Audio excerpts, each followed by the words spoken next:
welcome to Widow Too Soon. This is Michelle Bader Ebersole. Just a solo episode, no guests today. I just felt like sometimes inspiration hits me or it's a big day and I'm like, I want to share this with my people, with my peeps. And today's one of those days. As of the recording, it is June 10th, 2026. Why is this a big day? Well, this is the day that my youngest son, Payton, graduates high school. It's the day that I no longer have any children in school other than college, but regular school, growing up school. And it's a doozy. But before I get into that, I wanted to talk about a couple things. I know I had a few weeks ago asked for prayer for my retreat that I was speaking at. And thank you for those who prayed. If you did, if anyone did, anyone, Bueller, it's so lonely sometimes podcasting, like you're literally talking to a screen. So I think that's why I loved the retreat so much, because I had an audience that I could see. It was so fun. So to kind of tell you guys a little bit about this, this was my 6th retreat that I've spoke at. But my first non-widows retreat, it was my first one. All the other 5 were widows retreats, which I love so much. So this was challenging for a couple of reasons. Number one, it was completely different in that they wanted me to speak for an entire hour. An hour's a long time, and without a PowerPoint, because they weren't sure like what the hookups were going to be, all the things at the camp, because there's like no service out there. And anyways, so that was a challenge, but it was a good challenge. I ended up doing what I would say is the best talk of my life. And Joel was there to watch it, and he's heard me speak many times, and he was like, oh, that was the best. I was crying the entire time. I'm like, but you know the story. But yet he was crying. Anyways, it was called, it was through this organization, amazing organization called Fishes and Loaves. And the theme of the retreat was water walking faith. Does that sound familiar? Some of you might be like, wait, I thought your upcoming retreat is called Water Walking Faith. Well, it is. It was because I was invited to this retreat and I love the theme so much. And I asked them and they said I could use the theme. So we are using the exact same theme. And it was amazing. There were 75 women. So this was just like a Christian women's retreat. Not widows. There were a few widows there, but there were women with, from in their 20s to maybe in their 70s and everywhere in between. And, we all have our own grief, even if we haven't been through death. And I was really challenged to, make this whole talk, and not just, usually when I've talked, a lot of times when I've talked in the past, it's just been like, here's my story, here I met Luke, blah, blah, blah. And I go through my PowerPoint. But this time with no PowerPoint, it really challenged me to not rely on what's on the screen. And I actually think I was more authentic, and I think I was able to focus better without worrying about pushing the buttons and doing all the things and all the stuff. And so I spoke 1 hour and 5 minutes. Well, part of it was interactive, and a song. So it's not necessarily me speaking the whole thing, but my whole talk was about how to take steps when you can't see, because that's what we're called to do sometimes in life. And in another episode, I'm going to do the whole talk. I have the video from when I was there, but I think the sound will be better if I just do it again. So you got that to look forward to. But basically it was like a little bit of my story. And then I would go into like the verses about walking, Jesus wanting Peter to walk to him on the water, and how Peter walks on the water, but then he starts sinking because he's distracted, and how that's us. So many times we're trusting God, but then something comes up and we sink. We're looking all around. And I even did this illustration. Okay, so I was a kindergarten teacher for many years. Teaching is my background. I have my master's in teaching. So it tends to come out when I'm speaking, but apparently that was really good this time. And I put a life jacket on. Like I had a life jacket and I was like, we want guarantees. And then I clip it together. We want safety. We want to know it's all going to be okay. And I ended up having the life jacket on, I think 20 minutes. There was even a time so the crowd was kind of interacting with each other, and the worship leader, she was like playing a little bit on the piano. She's like, "Hey, do you know your life jacket's still on?" I'm like, I know, it's part of the presentation. And then it was like I got to the place where it was like, we need to let go of safety, we need to let go of guarantees, and I dropped the life jacket and step out on the boat. And I think this talk was powerful. I'm actually excited to share it with you guys. I think it was powerful because I read journal entries as well. And they were powerful. I was talking about what it's like to wrestle with God, and that it's okay to wrestle with God. And I think that was powerful. I talked about God making beauty from ashes and how he's done that in my life. And then I kind of ended it with challenging them to not only walk on the water, trust God, but dance on the water, because dancing, you trust your partner. It's complete freedom. It's just letting go, and how God wants us to calls us to just trust him. And I played the song Dancing on the Waves, which is really special for a couple of reasons. It's twofold. I used to say that in high school all the time. It's twofold. I don't know. Carrie, if you listen, you know what I'm talking about. Anyway, no, we would say it's threefold. I don't know. Anyways, it's twofold. So one is, okay, I lost my train of thought because then I was like brought back to the 90s. Not to age myself, but class of 97. Woohoo. Wow, we're getting close to 30. Okay, squirrel. Anyways, the song means a lot to me because when Joel and I started talking, we were not even dating yet, just friends.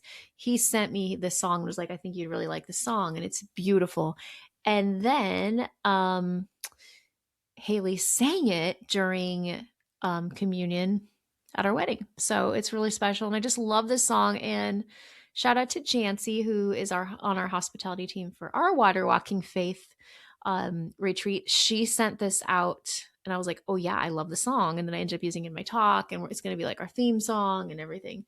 So it was just an amazing time. And I really got to know a lot of great women, and I have new friends from all over and new connections, and just people I'm just like really excited about getting to know them. And I loved being away. It was in nature. The water of the river was like an aqua blue, like a teal, kind of like my nails, if you can see them. It's like my favorite color. And so that was really amazing, as being in nature. And the fact they let Joel come, which he felt kind of weird, especially at the beginning when we had to take a boat over to the island, and he was one of two guys. The other guy was another husband of a speaker.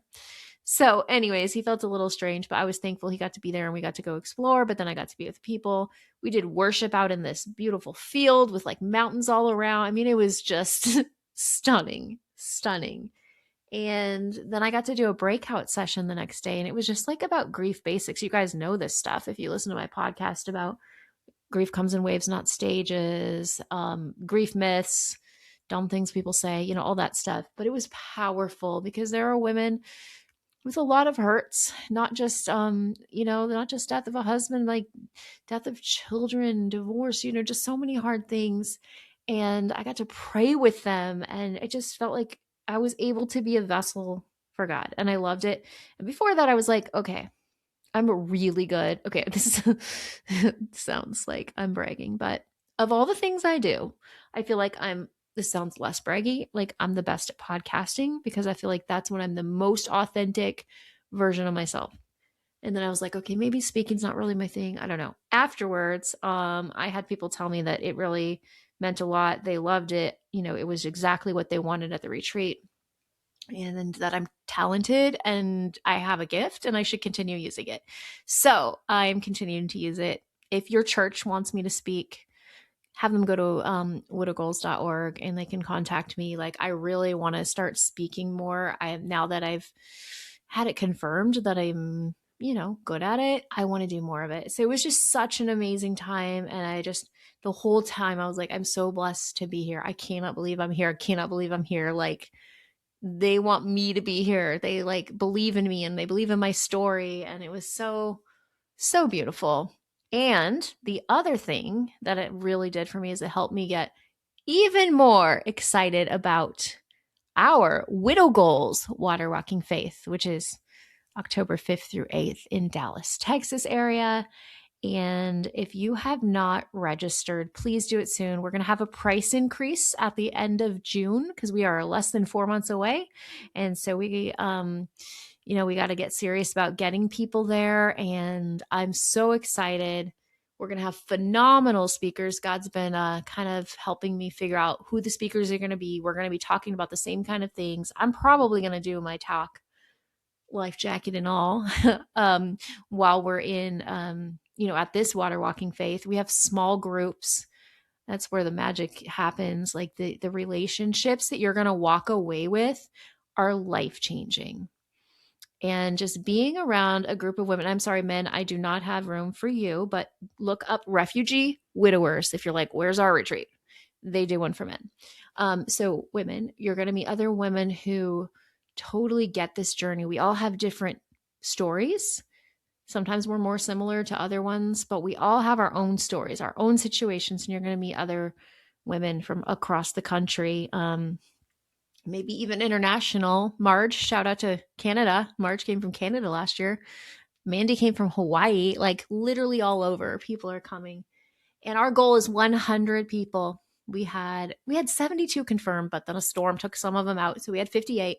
But I don't know. God just put this number in my mind, and I really feel like we're going to fill up. And it's a time of, it's hard to explain it, but basically what a typical day looks like is, if this was like one of our full days, breakfast, and then we have like a worship time, and then we go into a speaker shares something, and then it might be lunchtime depending, and then we have some breakout sessions where you get to choose different topics. And we also do breakouts the very first breakout is based on how long you've been widowed. And so that it's a way to meet people who are in the same kind of season as you. And then you get to choose breakout sessions. And then, of course, we're going to have a long free time where now it's going to be warm weather in October. And we're going to be doing zip lining, ropes course. You can just explore the camp, go take a walk, take a nap, just hang out with people. And then in the evening, we would have another speaker and worship, and then something fun. I'll tell you the 3 nights what we're going to do. First night is laid back. We're just having s'mores by the campfire. Second night is line dancing with Susan Schultz. It's going to be amazing. And the last night is widow prom. Yeah, you heard me right. We did say widow and prom in the same sentence. Widow prom is a time to buy a prom dress. You can go I got a used one. And it was beautiful for like $30. To like, when do we get to get dressed up like this, right? So we get totally dressed up, or you don't. If you don't like dressing up, if you're like, that sounds awful, you don't have to get dressed up. I personally love, love, love getting dressed up. So if you want to get dressed up, you get dressed up. It's a time of celebration, of dancing, of fun. It's about a time of laughter and joy. And it's like we go deep in this retreat, deep into healing and what God has to say to us and all these things, but we also go deep into joy. And so if you want some joy in your life, if you want some healing in your life, you literally do not want to miss this. If for any reason money is an issue, please send me an email. We do have a few scholarships that I can give out. So we'll be having a form for you to fill out. We don't want money to stop people. I know what it was like to be widowed and not have any money. And so we really want you to be here, and I know it is a cost, but it's an investment in your future. Like there really isn't much more you can do in your first year of being widowed, or like in the beginning, is invest in yourself. Like this, I can tell you from people who've been on, in fact, we should do, just thinking out loud, an episode where I have a bunch of people from the retreat here and we just have them share like how much it meant to them and what they loved about it. Because don't take it from me, take it from the retreat attendees. So anyways, that's another thing that happened is I got really excited about our retreat and like, okay, let's go. And so we have a meeting this Sunday and we're really just getting things going. We've got a whole leadership team and then the teams have teams. Like it's amazing. It's amazing. So please go check it out, widowgoals.org/retreat. And you can learn all about it. Another thing that's been really fun is I've been doing these Zooms like 2 times a week where we just dive into different topics. This month, we are diving into, well, last month was Who Am I Now? It was all about identity and like trying to figure out what do I want to do next and what am I good at? And then this month is what is your support team like? Who is that? And so last night we did Who's in Your Corner and had a great discussion. And then next week, I believe it is, let me tell you in just a second what our next topic is called. The things that people say. And we'll be discussing different things that people say. And then the next one, we'll be talking about boundaries, like setting boundaries in relationships. So you'll want to join us for that. To be part of that, you just have to be part of Mighty Networks, which if you've been listening, you know what that is. It's my online private community where we're currently at like 17 members. So you're not going to get lost in a sea of 13,600 like the other one, the one that's on Facebook, which is great. But if you want more in-depth getting to know other people and you want more tools and you want more support, and you also have the bonus of my book, Widow Goals. The course is in there where you can like watch the videos about, you can take quizzes, you can go through the whole process. And you're going to meet other friends. I think the best thing that happens in the Mighty Networks community is the friendships. 2 people last night never met each other. I've worked with both of them, love them both. They met and had a lot of things in common. And I could just tell that that was like a beautiful friendship that's going to be already forming, that God put together. And so I highly, highly, highly recommend it. And if you're a podcast listener, which you are because you're here, you get the first month free. So you just type in the code podcast and you'll get your first month free and see if it's for you. And if it's not, you can leave.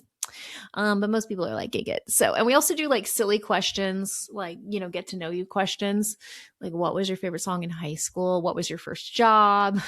Coffee or tea, and then we have serious things too about like, how is it going with you? Do you have a community that supports you? And we go into more serious questions. What are the things that are really difficult for you right now? So anyways, that's one thing. So now here's the point of this podcast after I blah-blahed for 16 minutes. Today is Payton's graduation day, and I have already had definite grief. If you've been following me, you saw my video the other day of when I picked up Payton's cap and gown, and so Payton goes to a virtual school, but they are having an actual graduation. It's a virtual academy through a public school here. So I needed to go in, or he did, but he's doing an internship right now. So he's working every day.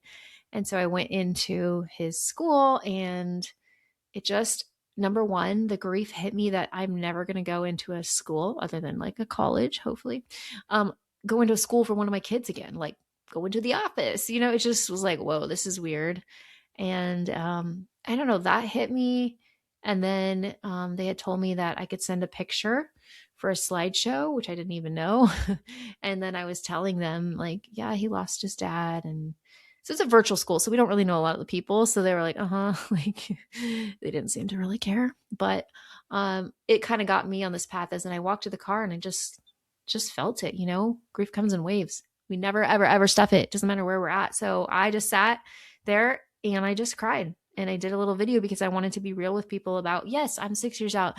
Yes, I am very happy. I love my husband. I love my kids. Like, I love my job right now, getting to work with widows. But we still have those moments, and it's okay. For what we feel, God can heal. What we feel, God can heal. Like, I say that almost every episode because I really want you to get it. If you stuff it, you're never going to heal. It is prolonging the inevitable. Like, that's why I have met widows 5 years, 10 years, 20 years, like way down the line, and they're still in that deep grief. It's because they never gave themselves permission to feel it. So I felt it. I have the complete gift, and I know it's a gift, of some voice recordings of Luke. And we were going through this book. And I don't even know if he knew I was recording his voice, but I was writing down the answers. I was writing down the answers, but I was also voice recording him. And one of the last questions, it was 2 days before he died. I said, what's your advice for your kids on their graduation day? And he went through each one of my kids one at a time. So this is my 3rd time going through graduation without him. So I gave Hayden his in 22, gave Haley hers in 24. And last night I sat down and got Payton's ready. And yeah, it was emotional. And Haley was like, I don't remember mine. So I was playing it for her, and it was grief. And then today, so what I do with my kids is I send it to them and they can listen to it whenever they want, like a little voice recording, like a little clip.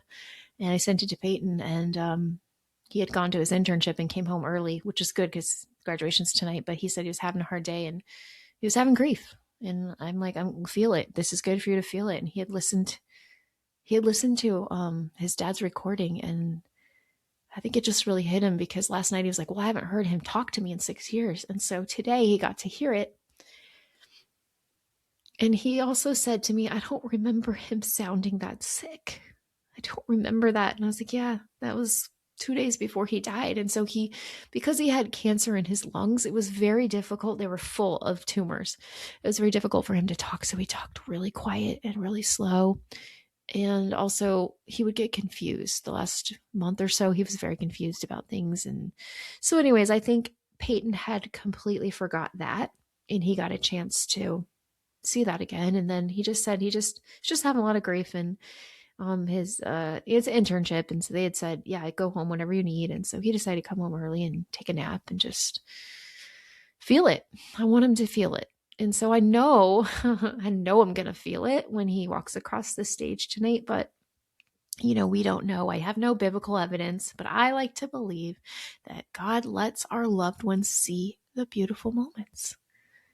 He's a good God. And it's like, I've said this before, but I don't know if I'm right. I believe it's like they have these blinders on where they cannot see the sadness and all the bad things, but they can see the good moments. Like, I want to believe that tonight, when they say Payton Dean Bader, and he walks across the stage with the name that Luke and I picked together, I want to believe that God lets him see it, that he could see this moment. Because Payton was 12 when his dad died. He's 18. He was a little boy. He's a man now. He's so much different than at 12. And I just want to share that with Luke. Like, yes, Joel's great. He's a great supporter, but he's not his dad. He's never tried to be his dad. And so it's a different feeling than the person that you gave birth to this child with, who named him, who was there the first 12 years of his life. Anyways, I know I'm going to feel it tonight, and I'm okay with that. And I got Payton a little tassel, and it says, remembering you on graduation day. Like, it goes on his cap, and it has a picture of him and Luke, and it says dad, and it's just really sweet. Haley had one too. I didn't know about it when Hayden graduated, but it's a big night, but I'm ready. I'm excited. It's like a double grief, because it's the grief of Luke, but also Payton. It's my baby. It's my youngest. And I know those moms out there with adult children get this.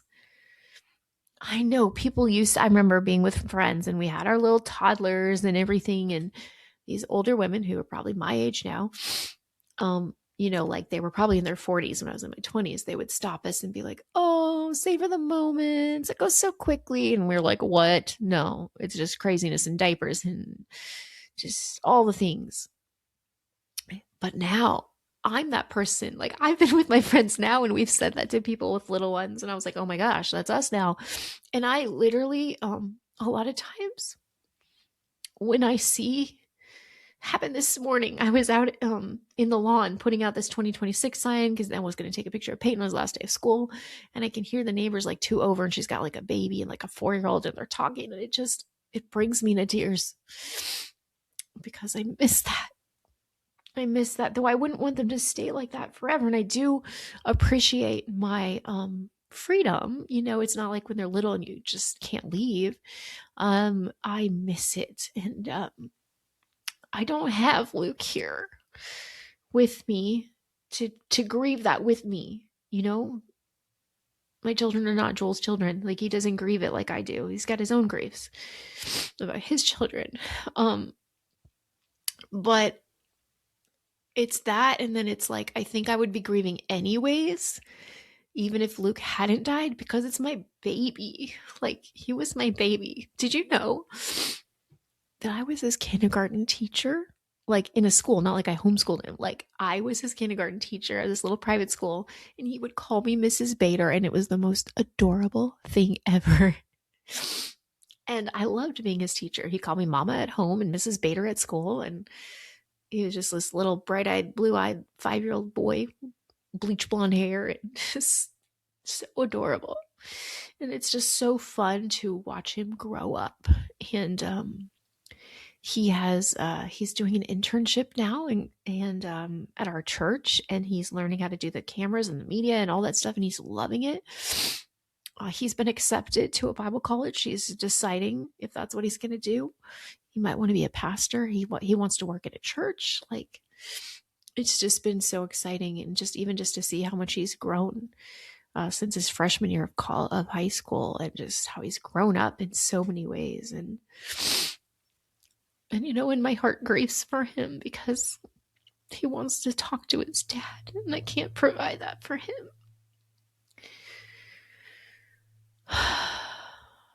Anyways, you caught me on a griefy day, but griefy days are okay, and I know it's going to come and go today, and I'm okay with that. Joy and grief can coexist. I'm joyful that he's graduating. He's going to the next step in his life. But I'm grieving because Luke isn't here, and I'm grieving my babies all being grown up, all 3 of them. I mean, seriously, it feels like in some ways, but a lifetime ago, they were literally 3.5, 18 months and newborn. Those were the crazy days. And my husband on disability and just all the things that he was going through. And it was a lot. And maybe someday I'll get into that. In fact, I am praying about a new book I'm going to write, and it'll be more of my story because I have Cancer Can't Crush Us, or you can see on my shelf, here's the original, In Sickness and in Health, I wrote first, which I later changed into Cancer Can't Crush Us. It's just about 1 year of our life, basically. And then Widow Goals, I don't share my story. I share bits and pieces. But honestly, I have a really hard story. Life was very hard for about 16 and a half years. Well, more than that, because then I was widowed.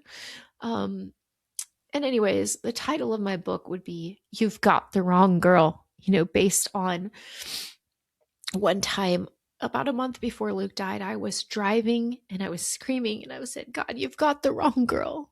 I cannot do this. I cannot walk my children through the death of their father.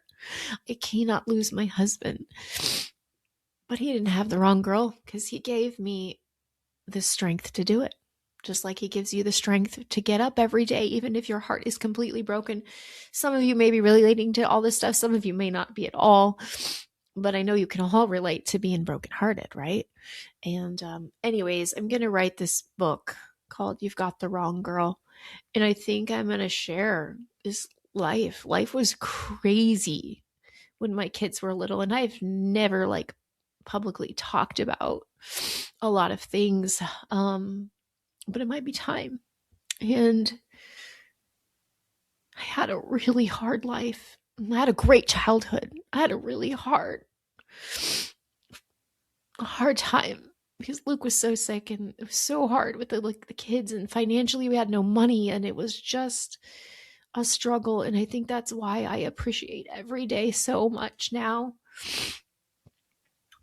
Anyways, you're getting the authentic raw Michelle. And again, it's hard, the podcast. Sometimes you're like, do people even listen? Yeah, I get the numbers that say they do, but sometimes I never hear from anyone. So I get the comments sometimes, and it does mean so much to me when I get the comments.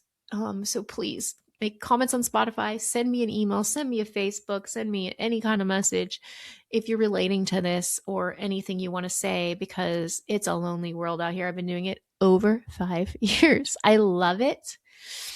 But it's lonely sometimes, but I actually really love it.